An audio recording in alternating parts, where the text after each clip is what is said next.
ask you all to bring those little papers, right? And the reason is fairly straightforward.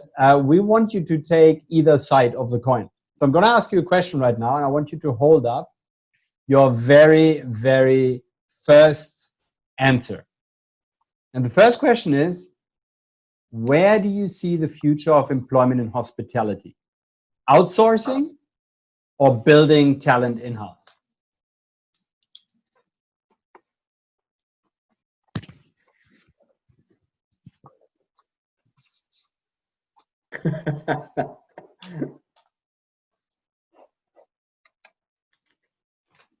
In 3, 2, 1. Does it work? Whoa! Tell me more, Les and Daniel. Derek, I know that you would come for outsourcing. But Daniel, you are crazy on the outsourcing part. You have your 90% of your staff sits in the Philippines. Yeah, but I wanted to write both, you know, but that would be a bad answer. But won't it be like a bit of both? You know, going only one way won't leave you, in my opinion, too much success, but it has to be a good mix. Okay. Can you tell the rest how you actually set up, especially your reservation department, and how you structure that? But that was quite ingenious of how you built an entire logistic chain from Iceland all the way over to the Philippines, right? Yeah, sure. So we are in the northern part of Iceland, operate a couple of houses and some in the south side of Iceland as well.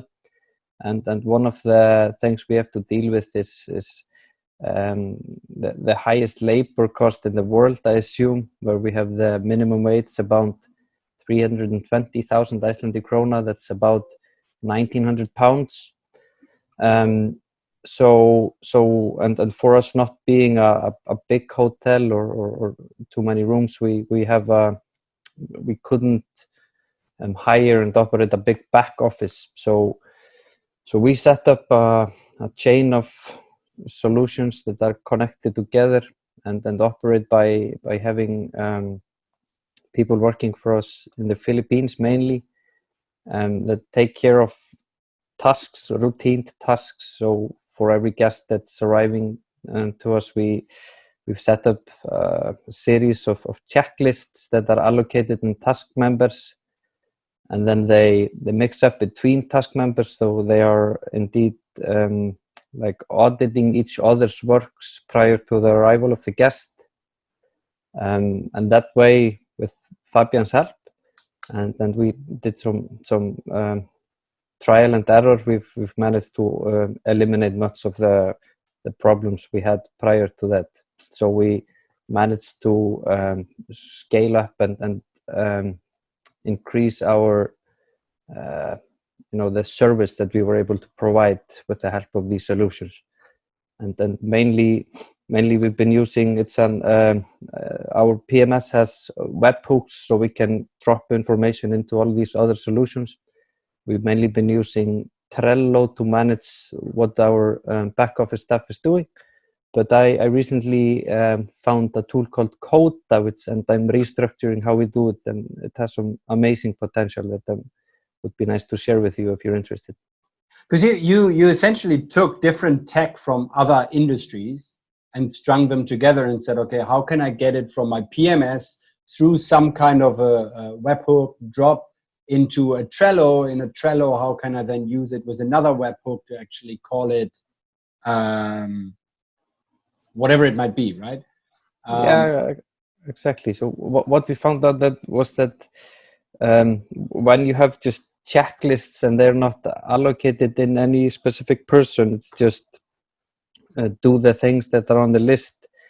It wasn't working too well, but once that we had specific checklists that were attached to specific guests and allocated to specific staff members, then we said that my name is John and I've finished this checklist today, and this is for the guest, Fabian, that's arriving on Tuesday. And for these things, for the checklist to appear automatically and being allocated to a staff member, and it rotates who's responsible for this, that has worked very well for us. And yes, we're using a tool called Zapier for that. That's a really useful tool. And you also used, I think, Google Data Studio, and you used consultants to literally build it for you, right? So as projects. Yes. Like the outsourcing was outsourced to build an outsourcing model. yeah, in a way. But we were updating that in Coda, and another thing that was really surprising and has worked really well is when we do it that way, we can actually measure the productivity and value that each staff member is giving us. So we can compare the rate they answer emails and finish tasks. And I'm now working on seeing if we can, in a way, provide, like, not giving them a flat salary, but it would be a motive for them to do more and create more value with the work they do. So that was what we saw when we started pulling up a dashboard for our progress and comparing how staff were doing. That it's not, just the same as using your tool, Infinito, with looking at reservations. A lot of things become much clearer when you measure every single email that's answered and every single reservation that's prepared before arrival. And yet you say in-house. Yeah, the knowledge has to be in-house, and I'm that was, if we just outsource everything and build up professionals and specialists in your company, outside your company, the knowledge is being created elsewhere. I want the knowledge to stack up and grow in our company, and then outsource, specific tasks, of course. But I don't want to lose the knowledge if the company that's being outsourced to, goes somewhere else, or I want to grow. Daniel, whenever I've visited Iceland, or you see Iceland on the football, let's say in the World Cup recently, there's a real strong sense of pride and let's say an altruism in Iceland.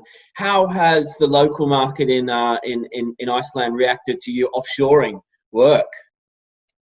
The pendulum for the labor movement and the minimum wage requirements, we are really socialist, so I honestly I don't advertise it, for the Thanks for coming on the webinar. Yes. That's something that would be PR, from a PR standpoint. Advertising it wouldn't be strong, but having said that, advertising good service that we wouldn't be able to provide only by using Icelandic employees, then people come again, and they're astonished in many ways. For example, we're a small property, but you can call us 24/7 because we have employees in the Philippines answering the phone in the night. And looking at your security feed. Yeah, exactly. Yeah. So this is a sort of service we would never be able to provide if it weren't for this. So it's which side of the coin you shout about and share. So now, Les, you said outsourcing, and Rob, you said insourcing, right? Yeah. Right. So I agree with Daniel. Because I'm assuming you're all similar boats where, we've shed 80% of our employees at the moment. So when we rebuild, our intention is to try and outsource as many services as we can. For the likes of housekeeping, for instance, we'll use a third party for that. And of course, housekeeping probably accounts for 40% of our payroll. Now, that's a big move for us. We couldn't have done that previously, so the COVID crisis has allowed that, because we've got a clean slate. But our intention is to have 100 hotels. So my owner's goal is to have 100 hotels. And as we scale up, I take on board Daniel's comments that we intend to keep the real talent at our support office level, And sure, that group may grow over time, but not to a great deal. I think every time there's an opportunity to outsource a role, like digital marketing, for instance, something similar, reservations, we're using the Philippines already, then we'll continue to have a bigger reservations pool out of the Philippines, but in New Zealand, people in that reservation space, because I agree, I think it's important to keep the IP and understand that, and you retain some control, of course, because inevitably things go wrong. And because I guess the reason I primarily put outsources is that, one of the lessons we've learned through this crisis is that the flexibility of workforce is really important. And no doubt there'll be another crisis down the road somewhere. So the ability to shed those responsibilities quickly is the real reason we would go back. Well, we'd really push this outsourcing option. Is there something you wouldn't outsource as your life depends on it? Yeah, COO role, I've never outsourced. I think that bloke's doing a great job.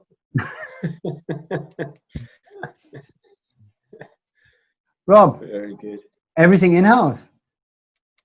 Yeah, I mean, it's probably a bit ironic since we provide so many services. We offer servicing to hotels in effect. So that's probably a little bit of an odd statement, but I don't know. I think I was talking to our hoteliers. We have a weekly webinar. I was chatting to some of them last week about housekeeping. This came up, that point on housekeeping, insourcing, outsourcing, and there was a real divide. There were some people who were absolutely, this is how they're going to come back and they're going to outsource.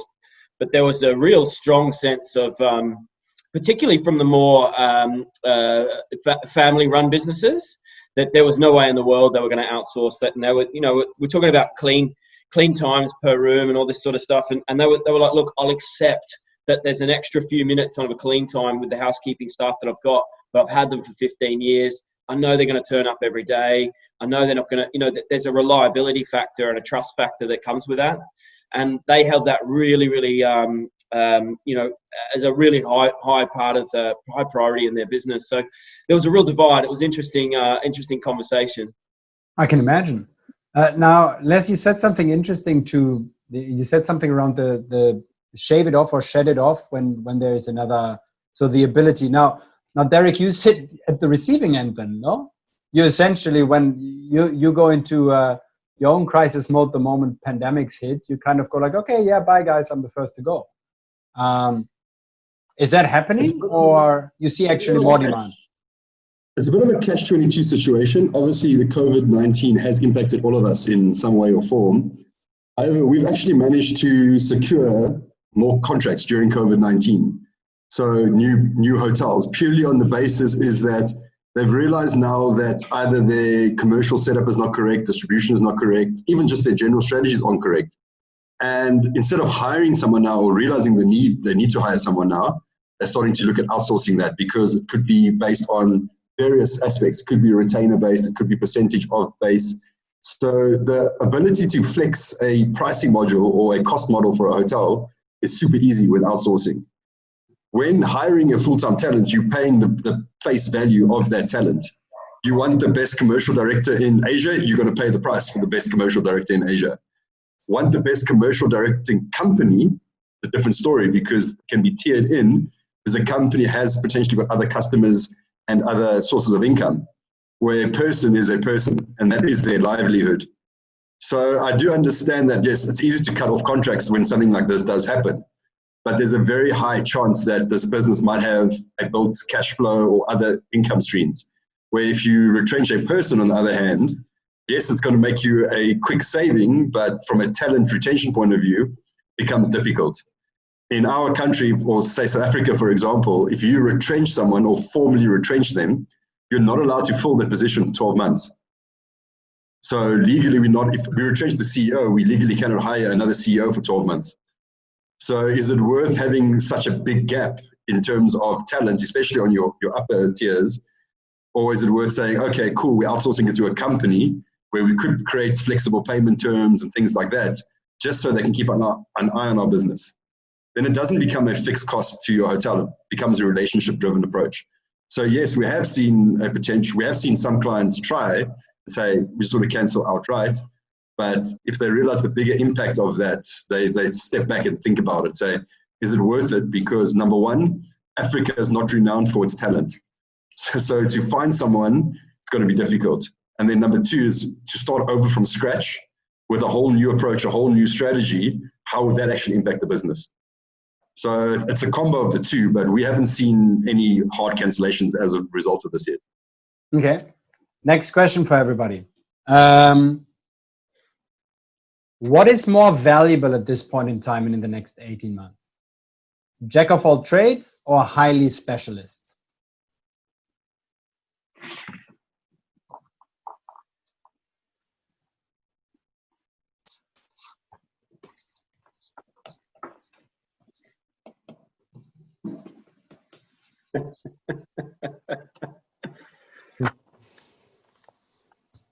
Superman. You ready?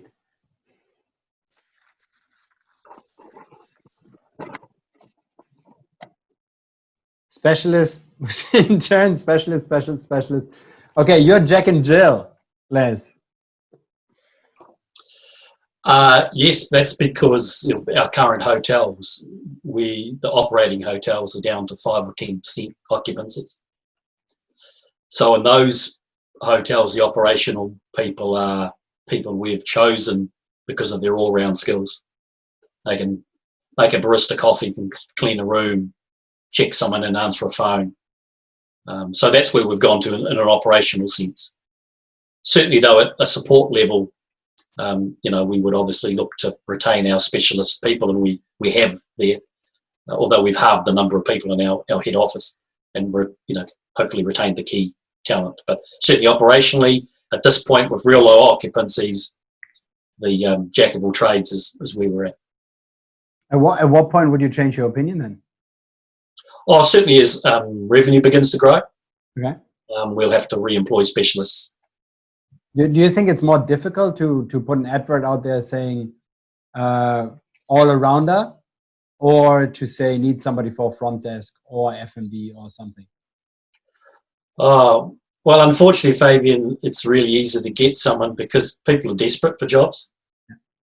We have in New Zealand something like 400,000 people connected indirectly or directly to tourism. And I would imagine as of today, probably half of them are unemployed. So, that's the unfortunate circumstance. It's really easy to get people. And as a result of that, people are not being forced to do it. They're actually really keen to get involved. And that's one thing we've probably discovered is that some of the existing team members that we have retained are enjoying that flexibility. They are being a little bit stretched, and I'm mindful of that. But, they seem to be actually enjoying the different roles they're undertaking. I have a lot of go ahead, Rob. Have you had to how have you had to handle like the training side of things? I guess a barista is a well-trained barista and a receptionist is a receptionist. How have you had to manage, okay, now you're going to be a barista and a receptionist? How have you managed that sort of process? Actually, we've just done it with good humour, Rob.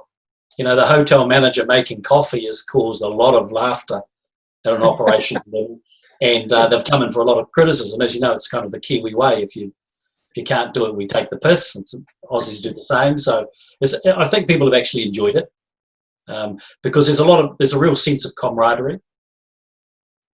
So there's been no issues like that. There's been some humorous moments, but we've taken it really well. Yeah, and of course, even a hotel at a full capacity still has its peaks and troughs throughout the hotel, doesn't it? I mean, you've got your check-in and check-out time, and then the sort of middle of the day is a bit of a lull, and then you got lunch service in a restaurant or a conference. So you have got those ebbs and flows that you could potentially work with even when you're busy, right? Yeah, that's right. It's also been part of our company culture that we keep our feet on the ground and we appreciate everyone's skills. It's really important that, I haven't got a formal education, for instance, so I probably, like a lot of you, started, in the kitchen, and I've worked my way up. And so, I hope that those values come across the whole company, that we've always treated people who are, washing dishes or making coffee as being essential to us. So we value everyone's roles. And so there's no, it's easy for people to transition in and out of departments, because that's something we actively encourage and always have. Yeah. And I think New Zealand has the best coffee in the world, by the way. So if the managers aren't living up to that standard, then they're letting the nation down. But do you see where we're still employing people by functions versus their kind of capabilities? And why I'm saying that is, I think Les, you and I, we talked about that in regards to if you have somebody really good at upselling, right? And Rob, you also said you had a different parts of the day, you have different parts of the hotel being essentially more busy, right? Why wouldn't you want to have the person that is really good at upselling at front office, selling more and more rooms, and send them for a dinner shift in the restaurant, right? To equally just upsell whatever you can. That's going to be a nightmare from a training and everything else perspective.